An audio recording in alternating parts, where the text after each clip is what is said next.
Hello बच्चों। तो आज हम कक्षा 12 के भौतिक विज्ञान विषय के अध्याय वैद्युत चुंबकीय प्रेरण अर्थात इलेक्ट्रोमैग्नेटिक इंडक्शन के पार्ट 1 वीडियो को शुरू कर रहे हैं। तो आइए सबसे पहले देख लेते हैं आज हम किन किन विषयों को पढ़ेंगे। तो आज हम फैराडे एवं हेनरी के प्रयोग और चुंबकीय फ्लक्स के बारे में पढ़ेंगे। तो चुंबकीय फ्लक्स को समझने के लिए आपके पास एक पूर्व आवश्यकता ये है कि अध्याय 1 में हमने वैद्युत फ्लक्स के बारे में समझा था, तो उसको एक बार आप पढ़ लें ताकि आप चुंबकीय फ्लक्स को अच्छे से समझ सकें। तो फैराडे एवं हेनरी के प्रयोगों को समझने से पहले हम ये देखते हैं कि हमने इन प्रयोगों को क्यों किया। उसका कारण था एक घटना, और वो घटना थी वैद्युत चुंबकीय प्रेरण। तो अभी तक हमें ये मालूम है, अध्याय 5 में हमने ये पढ़ा है कि अगर आप किसी भी विद्युत परिपथ में विद्युत धारा प्रवाहित करते हैं, तो विद्युत धारा के कारण उसके चारों ओर एक चुंबकीय क्षेत्र उत्पन्न होता है। तो अब वैज्ञानिकों ने ये सोचा, जब वैद्युत चुंबकीय प्रेरण की वो खोज कर रहे थे, तो उन्होंने ये सोचा कि क्या इसका विपरीत संभव है कि आप चुंबकीय प्रभाव से वैद्युत धारा उत्पन्न कर सकें। तो ऐसे ही बहुत सारे प्रयोग थे, जिनमें से एक सफल प्रयोग था फैराडे एवं हेनरी का, जो हम आगे पढ़ेंगे। तो वैद्युत चुंबकीय प्रेरण वो घटना होती है जिसमें आप चुंबकीय प्रभाव से वैद्युत धारा उत्पन्न करते हैं। लेकिन यहाँ पर एक शर्त ये होती है कि आपके पास वैद्युत धारा उत्पन्न होगी, लेकिन एक परिवर्ती चुंबकीय क्षेत्र से। देखिए यहाँ पे मैंने ये लिखा है कि यहाँ पे परिवर्ती चुंबकीय क्षेत्र से ही वैद्युत क्षेत्र और वैद्युत धारा की उत्पत्ति होती है। यानी कि आप चुंबकीय क्षेत्र ऐसा नहीं ले सकते कि केवल एक चुंबकीय क्षेत्र हो, वो चुंबकीय क्षेत्र बदलना भी चाहिए। इस इन सबको हम आगे प्रयोगों में भी समझेंगे। तो इस घटना को कहते हैं वैद्युत चुंबकीय प्रेरण। ठीक है, इस घटना को वैद्युत चुंबकीय प्रेरण, जिसे हम कहते हैं इलेक्ट्रोमैग्नेटिक इंडक्शन। तो अब समझते हैं फैराडे एवं हेनरी के क्या प्रयोग थे। तो इन प्रयोग में सबसे पहले हम यहाँ पे लेते हैं एक दंड चुंबक, जिसका आप एन नॉर्थ हिस्सा यानी कि उत्तरी सिरा और एस साउथ यानी दक्षिणी सिरा देख रहे हैं। और यहाँ पे हमने एक कुंडली ली C1, जिसके हमने एक परिपथ में एक जी जोड़ दिया। जी यानी धारामापी गैल्वेनोमीटर। और ये जो आप इसके सुई देख रहे हैं, ये सुई है उस गैल्वेनोमीटर की, जो ये बताती है कि जब इस परिपथ में जो कुंडली, जो हमने इस C1 का परिपथ जोड़ा है, अगर इसमें कोई भी धारा होगी तो ये धारामापी की जो सुई है वो विक्षेप दिखाएगी, यानी ये हिल जाएगी। ठीक, तो हमने इस तरीके से लिया। अब यहाँ पे फैराडे एवं हेनरी ने सबसे पहले ये किया कि आपका जो दंड चुंबक था और कुंडली थी, उन दोनों को स्थिर रखा। तो उन्होंने देखा कि तब धारामापी में तो कोई विक्षेप ही नहीं हुआ। यहाँ पे जो ये धारामापी जोड़ी, इसमें कोई विक्षेप ही नहीं हुआ, इसकी सुई बिल्कुल भी नहीं हिली। तो सबसे पहले उन्होंने क्या किया कि इस स्थिर कुंडली को तो स्थिर रखा, लेकिन इस दंड चुंबक की उन्होंने गति करवाई। यानी कि कुंडली को स्थिर रखा और दंड चुंबक को उन्होंने थोड़ा थोड़ा कुंडली की तरफ विस्थापित किया। तो इससे क्या हुआ? इससे ये हुआ कि आपको ये जो कुंडली से जुड़ी हुई धारामापी थी, इसमें एक विक्षेप देखने को मिला। और ये विक्षेप देखने को आपको क्यों मिला? क्योंकि जब आप दंड चुंबक की गति करवाते हैं इस कुंडली के सापेक्ष, तो इस कुंडली से गुजरने की दंड चुंबक के चारों तरफ एक चुंबकीय क्षेत्र है। चुंबकीय क्षेत्र जिसे आप इन चुंबकीय क्षेत्र रेखाओं से दिखाते हैं। तो इस कुंडली से गुजरने वाली चुंबकीय क्षेत्र रेखाओं में परिवर्तन होगा, वो चुंबकीय क्षेत्र रेखाएं बढ़ेंगी, जिसके कारण आपके पास आपने ये देखा कि इस परिपथ में एक धारा उत्पन्न होती है, जिसके कारण गैल्वेनोमीटर यानी धारामापी की सुई विक्षेपित होती है। अब आपने ये किया कि दंड चुंबक को अगले प्रयोग में दंड चुंबक को आपने स्थिर रखा, और जो ये स्थिर कुंडली थी, यहाँ पे लिखा है स्थिर कुंडली को आपने दंड चुंबक से दूर की तरफ ले गए। तो अब क्योंकि अब भी तो कुछ ना कुछ होना चाहिए था, या कुछ ना कुछ होता है, उन उन फैराडे और हेनरी ने देखा। तो अब उन्होंने दंड चुंबक को वहीं रखा और स्थिर कुंडली को अब उन्होंने सापेक्ष गति दे दी। तो अब उन्होंने दूर की तरफ जब ले गए, तो तब भी उन्होंने देखा कि इस धारामापी में कुछ विक्षेप देखने को मिलता है। अब ये क्यों दिखा? लेकिन विक्षेप जो दिखा, जैसे अगर कुंडली पहले वाले केस में, अगर इस केस में पहले कुंडली ऐसे घूमी, तो अब वो विपरीत दिशा में घूमी। ऐसा इसलिए हुआ क्योंकि जब आप कुंडली को दूर की तरफ लेकर जाते हैं, तो इस कुंडली से गुजरने वाले चुंबकीय फ्लक्स में अब कमी आती है, और कमी आने की वजह से मतलब चुंबकीय फ्लक्स होते तो हैं, लेकिन उनमें कमी आती है। तो इस वजह से जो विक्षेप होता है वो आपका विपरीत दिशा में होता है। यानी कि धारा थी तो, लेकिन धारा की मात्रा में कमी आ गई, इसलिए वो जो धारामापी में विक्षेप था वो कम हो गया। और जब आपने दोनों को स्थिर रखा था, तब तो आपके पास परिणाम था कि आपके पास धारामापी में कोई भी विक्षेप नहीं था। ठीक, अब आगे इस प्रयोग 1 के परिणाम हम ये दे सकते हैं कि जब आपने कुंडली और इस दंड चुंबक के बीच सापेक्ष गति करवाई, तो उसमें हम उसके कारण हमारे पास यहाँ पर एक विद्युत धारा की उत्पत्ति हो गई, विद्युत धारा प्रेरित हो गई, प्रेरण प्रेरण हो इसे कहते हैं। तो और ये जब विद्युत धारा की उत्पत्ति हुई होगी तो एक प्रेरित विद्युत वाहक बल की भी उत्पत्ति हुई होगी। प्रेरित विद्युत वाहक बल उसी तरीके का होता है जैसे अगर आप किसी एक तार के सिरों के बीच जब आप धारा प्रवाहित करते हैं तो वहां पे आपको एक विभवांतर चाहिए होता है, पोटेंशियल डिफरेंस चाहिए होता है। तो वैसे ही जब विद्युत धारा की उत्पत्ति यहाँ पे होगी प्रेरित विद्युत धारा की, तो यहाँ पे प्रेरित विद्युत वाहक बल पहले उत्पन्न होगा, फिर विद्युत धारा होगी। तो ये हमारे प्रयोग 1 के परिणाम थे। अब दूसरा प्रयोग जब फैराडे और हेनरी ने किया तो उसमें उन्होंने यहाँ पे दंड चुंबक को प्रतिस्थापित कर दिया एक कुंडली C2 से। जैसे C1 कुंडली है वैसे एक C2 कुंडली उन्होंने ले ली। अब उन्होंने ये देखा कि इसके प्रभाव के कारण क्या होता है। तो अब अगर हमारे पास यहाँ पे ये कुंडली है C2, इसमें क्योंकि एक धारा प्रवाहित की हमने इस बैटरी के द्वारा, तो इसके कारण इसके चारों तरफ एक चुंबकीय क्षेत्र उत्पन्न होगा। तो चुंबकीय क्षेत्र उत्पन्न होगा तो अब आपने C1 को वहीं पर रखा और C2 को आपने फिर से इसकी तरफ, तो सबसे पहले तो आपने इसको प्रतिस्थापित कर दिया।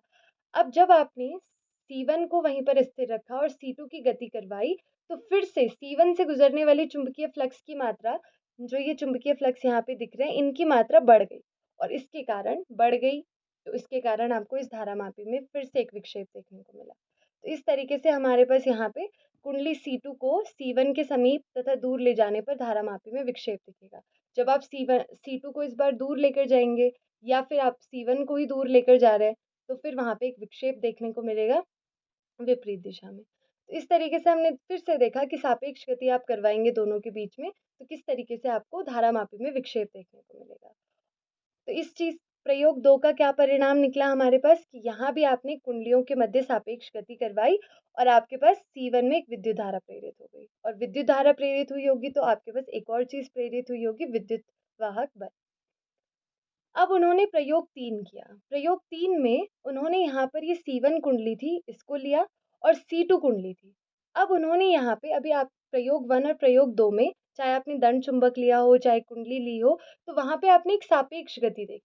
अब इस प्रयोग 3 में उन्होंने यहाँ पे C2 को लिया और C1 को लिया, लेकिन यहाँ पे उन्होंने दोनों को स्थिर अवस्था में रखा, किसी की भी सापेक्ष गति नहीं करवाई।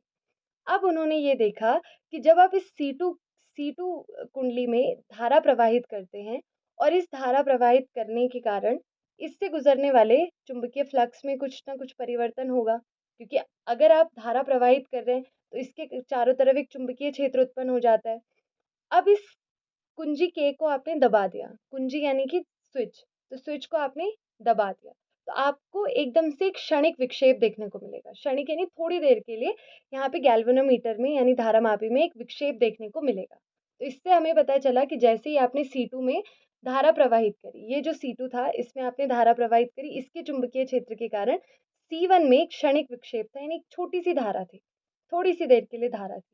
अब आपने इस C2 वाले में कुंजी को लगातार दबाने पर धारामापी में कोई विक्षेप नहीं मिला आपको। आपने लगातार उसको दबाया, यानी कि आपने अब दबा कर ही रखा इस कुंजी को, यहाँ पे स्विच को आपने ऑन ही करके रखा, लेकिन आपको फिर भी उसमें कोई विक्षेप नहीं देखने को मिला। अब आपने कुंजी को छोड़ दिया, कुंजी को छोड़ दिया यानी कि कुंजी निकाल दी, स्विच को ऑफ कर दिया।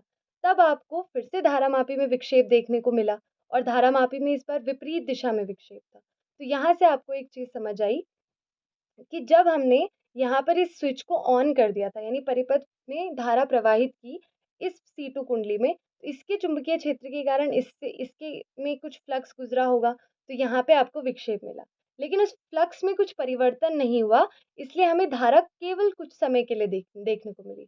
क्योंकि क्योंकि आपको यहाँ पे धारा नियमित कब दिखती, जब फ्लक्स बदलता, परिवर्ती चुंबकीय क्षेत्र होता, लेकिन ऐसा कुछ था नहीं, तो आपके पास यहाँ पे धारा आपको थोड़े समय के लिए देखने को मिली।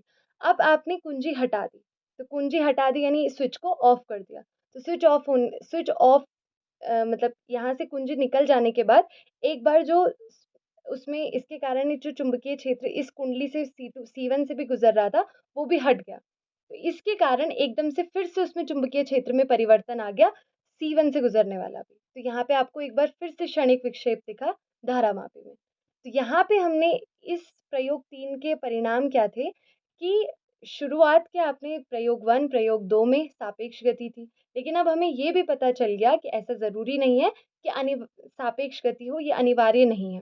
तो ऐसा ज़रूरी नहीं है कि सापेक्ष गति हो ही। तो ज़रूरी है कि चुंबकीय क्षेत्र बदलता रहे। इसीलिए हमने जब वैद्युत चुंबकीय प्रेरण पढ़ा था, तो हमने ये पढ़ा था कि आप वैद्युत धारा उत्पन्न कर सकते हैं, लेकिन आप परिवर्ती चुंबकीय क्षेत्र से कर सकते हैं। चुंबकीय क्षेत्र बदलना चाहिए, ऐसा नहीं कि वो स्थिर रहना चाहिए, जैसे हमने प्रयोग 3 में भी देखा। अब हम अपना सेकंड टॉपिक पढ़ते हैं, जो है चुंबकीय फ्लक्स, जिसे कहते हैं मैग्नेटिक फ्लक्स। तो मैग्नेटिक फ्लक्स सिंपल सा, जैसे हमने विद्युत फ्लक्स पढ़ा था, इलेक्ट्रिक फ्लक्स, तो उसमें क्या था कि जैसे आप किसी भी चुंबकीय क्षेत्र को दिखाने के लिए आप कुछ चुंबकीय रेखाओं को का यूज़ करते हैं, चुंबकीय क्षेत्र रेखाओं को प्रयोग करते हैं।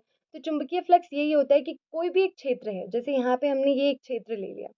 इस क्षेत्र से इस क्षेत्र से ये जो रेखाएँ गुज़र रही हैं, तो ये कितनी रेखाएँ, ये क्षेत्र अपने में कितना फ्लक्स लिए हुए है, कितनी रेखाएँ अपने अंदर लिए हुए हैं, तो उसे हम चुंबकीय फ्लक्स कहते हैं। आगे हम कुछ अच्छे से इसको पढ़ते हैं। तो अब हम ये देख रहे हैं कि यदि क्षेत्रफल A, जो ये वाला क्षेत्रफल है, तो जो ये वाला क्षेत्रफल है हमारे पास A, इससे गुज़र रहा है एक समान चुंबकीय क्षेत्र में, हमने इसे रखा। तो इससे गुज़रने वाला चुंबकीय फ्लक्स कितना होगा? इससे चुंबकीय फ्लक्स जो हम विद्युत फ्लक्स में भी पढ़ चुके हैं वैसा ही होगा, तो वहाँ पे फाई ई हमने पढ़ा था, यहाँ पे हमारे पास फाई बी होगा। बी डॉट ए हमारे पास अदिश गुणनफल होता है, तो बी ए कॉस थीटा हम उसे लिखते हैं। इसके बाद जो ये थीटा था, ये क्या था? क्योंकि यहाँ पर जो हम क्षेत्रफल लेते हैं, क्षेत्रफल वैसे अदिश राशि होती है, लेकिन यहाँ पे हम उसे एक सदिश मानते हैं क्योंकि ये उससे जुड़ा हुआ है, यहाँ पे एक सदिश होता है। तो ए और बी के बीच में यहाँ पे आपके पास एक थीटा एंगल होता है, ठीक है? तो चुंबकीय फ्लक्स का एसआई मात्रक क्या होता है? वेबर, या फिर हम उसे बोल सकते हैं टेस्ला मीटर स्क्वायर। और चुंबकीय फ्लक्स एक अदिश राशि होता है। अब हम ये देख लेते हैं कि अगर हमारे पास कोई एक क्षेत्र है, एक सतह है, तो उसके विभिन्न भागों से गुजरने वाला चुंबकीय क्षेत्र के परिमाण भिन्न-भिन्न होंगे। अगर एक छोटा-सा क्षेत्रफल है, एक कोई भी एक सतह है हमारे पास, जैसे अगर हमें पता है कि अगर हमारे पास एक वर्ग है, तो उससे तो हमें उसका क्षेत्रफल हमें पता है कि हम भुजा गुणा भुजा उसका क्षेत्र है। लेकिन अगर हमारे पास कोई भी एक सतह है, तो उससे गुजरने वाला हमें चुंबकीय फ्लक्स निकालना है, तो वो हम कैसे निकालेंगे? तो हम अलग-अलग सतह के लिए, अलग-अलग जगहों के लिए, जैसे हमने यहाँ पे एक डीए सतह ली, फिर ऐसे ही हम एक छोटा-सा एक और पार्ट ले सकते हैं, ऐसे ही एक और पार्ट। लेकिन हमें नहीं पता हम कितने सारे पार्ट्स लेंगे, तो हमने एक छोटा-सा क्षेत्रफल ले लिया, ये डीए, और इससे गुज़रने वाला फ्लक्स निकाल लिया। तो इससे गुज़रने वाला फ्लक्स, इस सतह डीए से गुज़रने वाला फ्लक्स अगर हमने निकाल लिया, बी-डीए1, ऐसे ही हमने डीए2 के लिए निकाल लिया, बी2 डीए2, क्योंकि बी डॉट डीए हमारे पास चुंबकीय फ्लक्स होता है। फिर ऐसे ही हमने सबके लिए निकाल लिया, ऐसे अलग-अलग सतहों के लिए।